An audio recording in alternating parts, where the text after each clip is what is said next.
Hi friends, ഇന്ന് ഞാൻ വന്നിട്ടുള്ളത് നമുക്കെല്ലാവർക്കും ഒരുപോലെ ഇഷ്ടപ്പെടുന്ന ഒരു ഐറ്റം അല്ലേ ഷവർമ. അപ്പോൾ ആ ഒരു ഷവർമ നമുക്ക് ഫ്രൈ ചെയ്തിട്ട് നിങ്ങൾ ആരും ഇതുവരെ ട്രൈ ചെയ്ത് നോക്കിയിട്ടുണ്ടാവില്ലല്ലോ. അപ്പോൾ ഫ്രൈ ചെയ്തിട്ട് എങ്ങനെയാണ് നമുക്ക് തയ്യാറാക്കുന്നതെന്ന് നോക്കിയാലോ. അപ്പോൾ ആ ഒരു കിഡിലൻ ഐറ്റം ആയിട്ടാണ് കേട്ടോ ഞാൻ ഇന്ന് വന്നിട്ടുള്ളത്. അപ്പോൾ നമുക്കിതെങ്ങനെയാണ് തയ്യാറാക്കുന്നതെന്ന് നോക്കിയാലോ. അപ്പോൾ ഈ ഒരു ഫ്രൈഡ് ഷവർമ റെഡിയാക്കാനായിട്ട് ആദ്യം തന്നെ നമുക്ക് അതിനുള്ള ഫില്ലിങ് തയ്യാറാക്കി എടുക്കാം. അപ്പോൾ ഒരു ബൗളിലേക്ക് ഞാനിവിടെ കുറച്ച് ക്യാബേജ് കട്ട് ചെയ്തെടുത്ത് കൊടുക്കുന്നുണ്ട്. ക്യാബേജും ഒന്നും അളവ് ഞാൻ കറക്റ്റായിട്ട് പറയുന്നില്ല, കാരണം എന്ന് വെച്ചാൽ നിങ്ങൾക്ക് എത്രയാണ് താല്പര്യം അതിനനുസരിച്ച് നിങ്ങൾ എത്ര ഫില്ലിങ് എത്ര ഷവർമ റെഡിയാക്കുന്നുണ്ടോ അതിനനുസരിച്ചിട്ട് കൂട്ടിയും കുറക്കൊക്കെ വേണേ. ഇനി നമുക്കിതിലേക്ക് ഒരു മീഡിയം സൈസ് സവാള ഇതുപോലെ ചെറുതായിട്ട് കട്ട് ചെയ്തിട്ട് ചേർത്ത് കൊടുക്കാം. കൂടെ തന്നെ ഒരു ചെറിയ തക്കാളി ആ നടുവിലുള്ള ആ കുരു വരുന്ന ഭാഗം ഒന്ന് കട്ട് ചെയ്തിട്ട് ചേർത്ത് കൊടുക്കാം. ഇനി ഇതിലേക്ക് എരിവിന് ആവശ്യമായിട്ടുള്ള പച്ചമുളക് ചേർത്ത് കൊടുക്കാം. ഞാൻ ഇവിടെ ഒരു 3 ചെറിയ സൈസ് പച്ചമുളക് ഇതുപോലെ വട്ടത്ത് കട്ട് ചെയ്തിട്ടാണ് ചേർത്ത് കൊടുത്തിട്ടുള്ളത്. ഇനി നമുക്ക് ഇതിലേക്ക് ഒരു 400 ഗ്രാം അളവിൽ ചിക്കനാണ് ഞാൻ ഇവിടെ എടുത്തിട്ടുള്ളത്. അത് ഫ്രൈ ചെയ്തിട്ട് കൈവച്ച് ഇതുപോലെ ചെറുതായിട്ട് കട്ട് ചെയ്തിട്ടാണ് കേട്ടോ എടുത്തിട്ടുള്ളത്. മിക്സിയിലൊന്ന് ക്രഷ് ചെയ്തെടുക്കരുത്, അപ്പോൾ ആ ഒരു നല്ലൊരു ടേസ്റ്റ് കിട്ടില്ല. അതുപോലെ തന്നെ ഞാൻ ഇതിൽ ഫ്രൈ ചെയ്യുന്നത് ചിക്കൻ്റെ ഫ്രൈയിങ് ഒന്നും കാണിക്കുന്നില്ല, കാരണം എന്ന് വെച്ചാൽ ഞാൻ ഇതിന് മുന്നേ ഒരു ബ്രെഡ് കോൺ സമൂസയുടെ വീഡിയോ ഇട്ടിട്ടുണ്ടായിരുന്നു. അതിൽ ഞാൻ ഡീറ്റെയിൽ ആയിട്ട് ചിക്കൻ എങ്ങനെ ഫ്രൈ ചെയ്തെടുത്തിട്ടില്ലെന്ന് കാണിച്ചിട്ട് അപ്പോൾ ആ ഒരു മെത്തേഡ് തന്നെയാണ് കേട്ടോ ഞാൻ ഇതിലും ചെയ്തിട്ടുള്ളത്. അപ്പോൾ ആ ഒരു വീഡിയോ കാണാത്തവരുണ്ട് എന്നുണ്ടെങ്കിൽ ഒന്ന് കണ്ടു നോക്കാം. ഞാൻ ലിങ്ക് താഴെ ഡിസ്ക്രിപ്ഷനിൽ കൊടുക്കാം കേട്ടോ. ഇനി നമുക്കിതിലേക്ക് ആവശ്യമായിട്ടുള്ള ഉപ്പ് ചേർത്ത് കൊടുക്കാം. ഉപ്പ് ചെക്ക് ചെയ്തിട്ട് മാത്രം ചേർത്ത് കൊടുക്കണം, കാരണം നമ്മൾ ചിക്കൻ ഫ്രൈ ചെയ്യുന്ന സമയത്ത് ഇതിലിട്ടിട്ടുണ്ടായിരുന്നു. ഇനി ഇതിലേക്ക് ആവശ്യമായിട്ടുള്ള കുരുമുളക് പൊടി ചേർത്ത് കൊടുക്കുക. ഞാനിവിടെ 1/2 ടീസ്പൂൺ ടു 3/4 ടീസ്പൂൺ വരെ ചേർത്ത് കൊടുക്കുന്നത്. നിങ്ങൾ നിങ്ങളുടെ എരിവിനും ഫ്ലേവറിനൊക്കെ അനുസരിച്ചിട്ട് അത് മാറ്റം വരുത്തണേ. ഇനി നമുക്ക് ഇതിലേക്ക് ആവശ്യമായിട്ടുള്ള മയോണൈസ് ചേർത്ത് കൊടുക്കാം. മയോണൈസ് അത്യാവശ്യം തിക്നെസ് തന്നെ അടിച്ചെടുക്കണം, എങ്കിലേ ആ ഒരു ഫില്ലിങ് നല്ല രീതിയിൽ കിട്ടുള്ളൂ.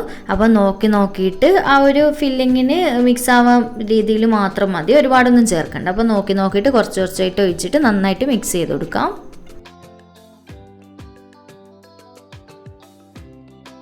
അപ്പോൾ നമ്മുടെ ഷവർമ മിക്സ് ഇവിടെ റെഡി ആയി കഴിഞ്ഞിട്ടുണ്ട്. ഇനി നമുക്ക് ഈ ഒരു കുബൂസിലേക്ക് ഫില്ലിങ് റെഡിയാക്കി എടുക്കാം. അതിനായിട്ട് ഞാനിവിടെ കുബൂസ് എടുത്തിട്ടുണ്ട്. കുബൂസ് ഞാൻ പുറമേ നിന്ന് വാങ്ങിയിട്ടില്ല തന്നെയാണ് കേട്ടോ, കടയിൽ നിന്ന്. ഇനി ഈ ഒരു കുബൂസിനെ നമുക്ക് ഈ സൈഡ് കട്ട് ചെയ്തിട്ട് നമുക്ക് 2 പാർട്ടാക്കിയിട്ട് എടുക്കണം ഈ ഒരു രീതിയിൽ.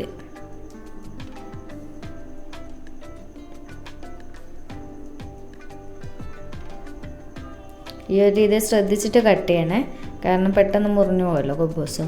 അതുപോലെ തന്നെ നിങ്ങൾ കുബൂസ് വാങ്ങിക്കുമ്പോൾ എപ്പോഴും നേരെ ടൈപ്പ് കുബൂസ് വാങ്ങിക്കാൻ വേണ്ടി ശ്രദ്ധിക്കണം, എങ്കിലേ നല്ല ടേസ്റ്റ് ആയിട്ട് കിട്ടുള്ളൂ ഇത് ഫ്രൈ ചെയ്ത് കഴിഞ്ഞ് കഴിഞ്ഞാൽ. അപ്പോൾ ഈ ഒരു രീതിയിൽ കട്ട് ചെയ്ത് കൊടുക്കാം മെല്ലെ. അപ്പോൾ ഈ ഒരു രീതിയിൽ ഞാൻ 2 പോർഷനായിട്ട് കട്ട് ചെയ്തെടുത്തിട്ടുണ്ട്. എനിക്ക് ചില സമയത്ത് കിട്ടുന്ന നല്ല എല്ലാ സൈഡും ഒരേ ലെവലൊക്കെ ആയിട്ടുള്ള നല്ല നീറ്റുള്ള കുബൂസ് ആയിരിക്കും. ഇന്ന് കിട്ടിയിട്ടുള്ളത് ഈ ഒരു രീതിയിൽ കേട്ടോ, അത്യാവശ്യം നല്ല നീറ്റില്ലാത്ത ടൈപ്പ്, എന്നാലും കുഴപ്പമൊന്നുമില്ല. ഇനി നമുക്ക് ഇതിലേക്ക് കുറച്ച് മയോണൈസ് ഇതുപോലെ ഒന്ന് സ്പ്രെഡ് ചെയ്ത് കൊടുക്കാം. ഈ ഒരു പോർഷൻ നിങ്ങൾക്ക് ആവശ്യമില്ല എന്നുണ്ടെങ്കിൽ സ്കിപ്പ് ചെയ്തോളൂ കേട്ടോ, ഇങ്ങനെ സ്പ്രെഡ് ചെയ്യുന്ന ഇഷ്ടമില്ല എന്നുണ്ടെങ്കിൽ, കാരണം നമ്മൾ ഓൾറെഡി മസാലയിൽ റെഡിയാക്കിയിട്ടുണ്ടല്ലോ. അപ്പോൾ കുറച്ചൊന്ന് ചെയ്ത് കൊടുത്താൽ കുറച്ചുകൂടി ടേസ്റ്റി ആയിരിക്കും. അതിന് വേണ്ടിയിട്ട് ഞാൻ ഇപ്പോൾ ഇഷ്ടമില്ല എന്നുണ്ടെങ്കിൽ സ്കിപ്പ് ചെയ്തോ. അപ്പോൾ ഇനി നമുക്ക് ഇതിലേക്ക് നമ്മൾ നേരത്തെ റെഡിയാക്കി വെച്ചിട്ടുള്ള മസാല ഇതുപോലെ ഒന്ന് ഇട്ട് കൊടുക്കാം. അത് നിങ്ങൾക്ക് എത്രയാണോ താല്പര്യം അതിനനുസരിച്ച് മാറ്റം ചെയ്യുക കേട്ടോ.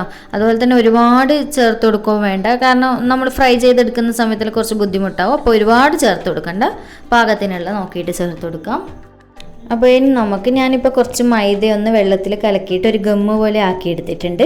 ഇനി ഈ ഗമ്മ് തൊട്ടിട്ട് നമുക്ക് കുബൂസിൻ്റെ ചുറ്റും ഇതുപോലെ ഒന്ന് ഒട്ടിച്ചു കൊടുത്തിട്ട് നമ്മൾ നേരത്തെ ആ ഒരു കട്ട് ചെയ്ത് വെച്ച ബാക്കി പോർഷനില്ല അത് ഇതിൻ്റെ മുകളിലായിട്ട് ഒന്ന് ഒട്ടിച്ചു കൊടുക്കണം. അപ്പോൾ അതിനായിട്ട് ഈ ഒരു ഗമ്മ് ഇതുപോലെ ചുറ്റും ഒന്ന് സ്പ്രെഡ് ചെയ്ത് കൊടുക്കാം.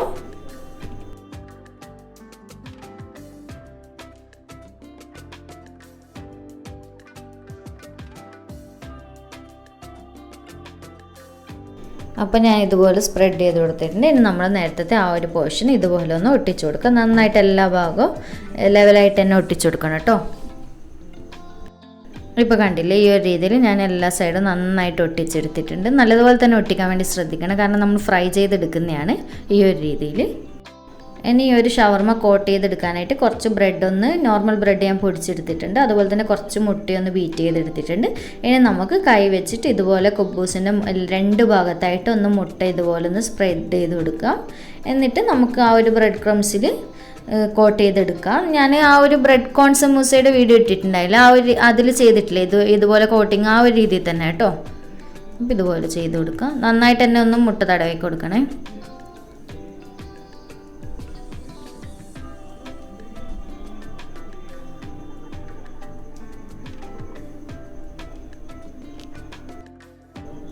ഇപ്പോൾ ഞാൻ കണ്ടില്ല, മുട്ട ഇതുപോലെ ഒന്ന് സ്പ്രെഡ് ചെയ്ത് കൊടുത്തിട്ടുണ്ട്.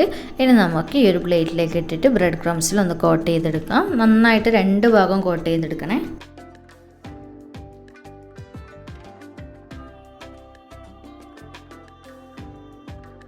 ഇപ്പോൾ കണ്ടില്ല, ഈ ഒരു രീതിയിൽ ഞാൻ കോട്ട് ചെയ്തെടുത്തിട്ടുണ്ട്. ഇനി മുഴുവൻ ബ്രെഡും ഇതുപോലെ ഒന്ന് കോട്ട് ചെയ്തെടുത്തിട്ട് നമുക്ക് ഫ്രൈ ചെയ്യാം. അപ്പോൾ ഞാൻ മുഴുവൻ ബ്രെഡും അവിടെ കോട്ട് ചെയ്ത് വെച്ചിട്ടുണ്ട്. ഇനി നമുക്ക് ഇതിൽ ഫ്രൈ ചെയ്യാൻ ആവശ്യമായിട്ടുള്ള പാൻ ഒന്ന് വെച്ച് കൊടുത്തിട്ട് അതിലേക്ക് പാൻ ഒന്ന് ചൂടായി വരുന്ന സമയത്ത് ഇതിലേക്ക് കുറച്ച് ഓയിൽ ഒഴിച്ചു കൊടുക്കാം.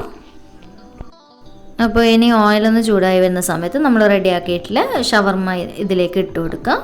എന്നിട്ട് മീഡിയം ടു ഹൈ ഫ്ലെയിമിൽ ഇട്ടിട്ട് വേണം ഇത് ഫ്രൈ ചെയ്തെടുക്കാൻ. കാരണം ഒരുപാട് സമയം നമുക്കിത് വെന്ത് കിട്ടേണ്ട ആവശ്യമൊന്നുമില്ല, കാരണം ചിക്കൻ ഓൾറെഡി വെന്തിട്ടുള്ളതാണ്. അപ്പോൾ ചെറുതായിട്ടൊന്ന് കളർ നല്ലൊരു ഗോൾഡൻ ബ്രൗൺ കളർ ആകുമ്പോൾ നമുക്ക് കോരിയെടുക്കാം. അപ്പോൾ ഇടയ്ക്കൊന്ന് ഓയിൽ ഇതുപോലെ ഒന്ന് മുകളിലേക്ക് ആക്കി കൊടുക്കണം കേട്ടോ, എങ്കിലേ നമുക്ക് 2 സൈഡ് ഒരുപോലെ വെന്ത് കിട്ടുള്ളൂ. കുബൂസ് ഒന്ന് കുറച്ചൊന്ന് വെന്ത് കിട്ടണമല്ലോ, അതിന് വേണ്ടിയിട്ട്. അപ്പോൾ ഇതുപോലെ ഒന്ന് ചെയ്ത് കൊടുക്കാം. അപ്പോൾ ഫ്ലെയിമിൻ്റെ കാര്യം വിട്ടുപോരുത്, മീഡിയം ടു ഹൈ ഫ്ലെയിമിൽ തന്നെ ഇട്ടണം, അല്ലെങ്കിൽ പെട്ടെന്ന് എണ്ണ കുടിക്കുകയും ചെയ്യും.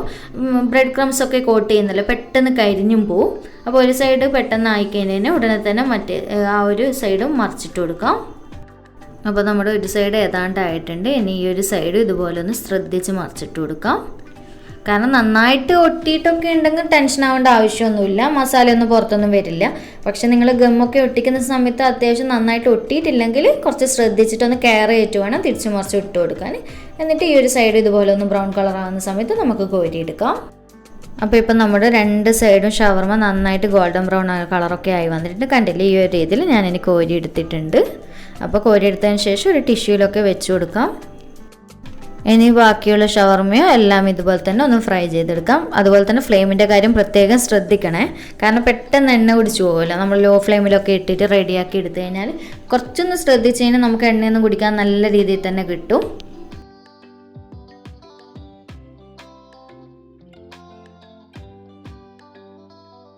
അപ്പോൾ ഇപ്പം ഞാൻ മുഴുവൻ ഷവർമ ഇതുപോലെ റെഡിയാക്കി എടുത്തിട്ടുണ്ട്. കണ്ടില്ലേ, ഈ ഒരു രീതിയിൽ കാണാൻ നല്ല ഭംഗിയില്ലേ. അതുപോലെ തന്നെ ഈ ഒരു കളർ മാത്രമല്ല കേട്ടോ, കഴിക്കാനായിട്ട് ഇതൊരു നമ്മൾ സാധാരണ നോർമൽ ഷവർമ കഴിക്കുന്നതിൽ ഒരു പ്രത്യേക ടേസ്റ്റ് തന്നെയാണ്. അപ്പോൾ നിങ്ങൾക്ക് സെർവ് ചെയ്ത് കൊടുക്കുന്ന സമയത്ത് ഇതുപോലെ റോളാക്കിയിട്ടും വേണ്ടിക്ക് ഫ്രൈ ചെയ്തെടുക്കാം, അല്ലെങ്കിൽ ഈ ഒരു ചപ്പാത്തിയുടെ ഒക്കെ രൂപത്തിലും ഫ്രൈ ചെയ്ത് കൊടുക്കാം. അതൊന്നും കുഴപ്പമൊന്നുമില്ല കേട്ടോ, അതൊക്കെ നിങ്ങളുടെ ഇഷ്ടത്തിനനുസരിച്ച് മാറ്റം ചെയ്ത് കൊടുക്കാം. ഇപ്പം കണ്ടില്ലേ, ഞാൻ ഇത് കട്ട് ചെയ്ത് കൊടുക്കുമ്പോൾ കണ്ടാൽ നല്ല സോഫ്റ്റാണ് കേട്ടോ. നമ്മൾ സാധാരണ നോർമൽ ഷവർമ കഴിക്കുന്നതിൽ എത്രയോ സോഫ്റ്റ് ആയിട്ടാണ് നമുക്ക് ഈ ഒരു ഷവർമ ഫ്രൈ ചെയ്ത് കഴിഞ്ഞാൽ കിട്ടുക. അതുപോലെ തന്നെ നിങ്ങൾ ആരും ഈ ഒരു രീതിയിൽ എന്തായാലും ഷവർമ ട്രൈ ചെയ്ത് നോക്കി കാണില്ല. അപ്പോൾ എല്ലാവരും ഇത് ട്രൈ ചെയ്ത് നോക്കുക. അതുപോലെ തന്നെ ഈ ഒരു വീഡിയോ ഇഷ്ടമായിട്ടുണ്ട് എന്നുണ്ടെങ്കിൽ ലൈക്ക് ബട്ടൺ ക്ലിക്ക് ചെയ്യാനുള്ള കാര്യവും മറക്കരുത്. അപ്പോൾ വീണ്ടും ഒരു അടിപൊളി വീഡിയോ ആയിട്ട് കാണാം. Thank you.